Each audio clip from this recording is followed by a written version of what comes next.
Hello guys, good day, good morning. Ayan, ito po, tingnan nyo yung aking peace lily na sobrang anlulusog. Ang tataba nila. Ayan, lumabas na yung kanyang pagka-variegated. Ayan.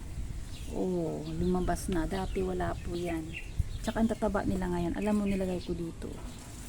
Naglagay lang din naman ako ng betchin. Pinandilig ko ay betchin lang. Bali, gumawa ako ng 1 liter hindi isang 1 liter, isang balde, yung balde na maliit, tapos lagyan mo ng isang maliit na betchin. Ayun, pwede na po yun, halu-haluin nyo at pwede nyo na po siyang ilagay dito at idilig. Ito, magbabawas na ako nito, babawasan ko ito para yumabong siya ulit. Ganito pong gagawin ninyo. Ayan, magpuputol po tayo dito, babawasan natin dahil sobrang yabong. Tingnan nyo, sobrang tataba, sobrang lalaki na niya. Ayan, magbabawas ako. Ayan, maraming salamat po sa panunod ng aking mga video. Thank you po. Ayan po, babawasan ko.